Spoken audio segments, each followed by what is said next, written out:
Si no te han enseñado el principio de limitación de pruebas en amparo, quizá te estén enseñando mal. Pero no te preocupes, yo te lo explico.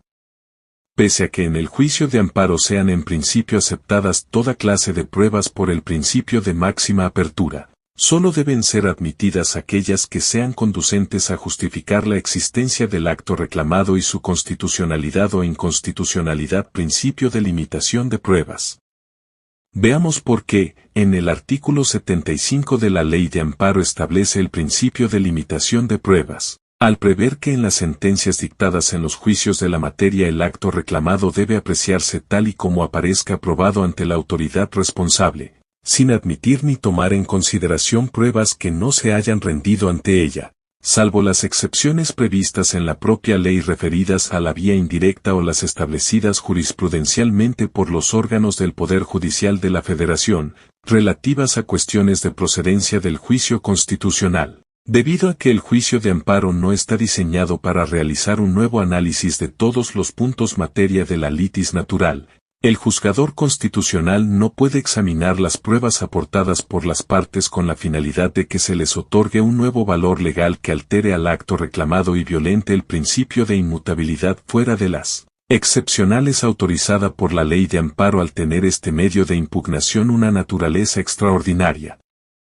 El llamado principio de limitación de pruebas inherente al juicio de amparo, encuentra su justificación constitucional en la propia naturaleza del amparo, el cual no constituye una instancia más en el procedimiento de origen, sino un medio extraordinario de defensa que tiene por objeto ejercer un control constitucional sobre la resolución reclamada, a fin de determinar si viola o no derechos fundamentales y, por ende, no podría examinarse si la responsable, al emitir el fallo reclamado, transgredió estos por el hecho de omitir el examen de pruebas y planteamientos que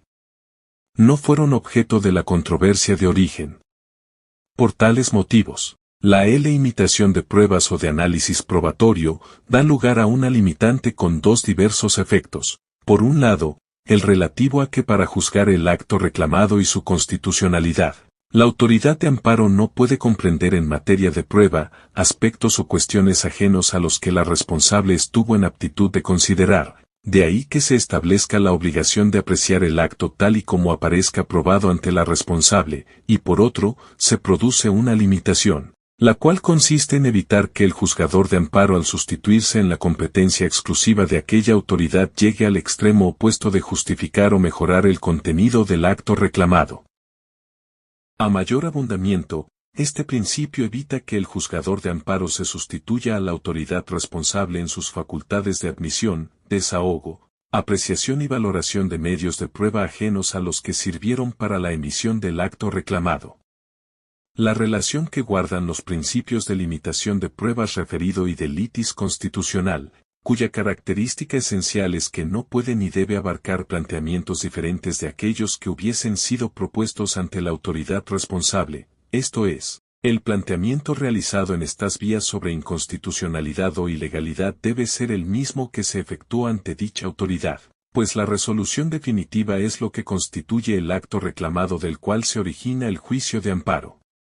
Además, el amparo no es equiparable a la acción procesal ordinaria en las materias civil, laboral, penal o administrativa, sino que es puramente constitucional, ya que se dirige a controlar el acto de autoridad para ajustarlo al orden establecido en la ley suprema, pero sin que los tribunales de amparo puedan sustituirse en el ejercicio de las atribuciones que corresponden a las autoridades responsables, admitiendo pruebas o tomando en consideración elementos de convicción que no se rindieron ante ellas, dado que ello equivaldría a convertirles en una ulterior instancia revisora.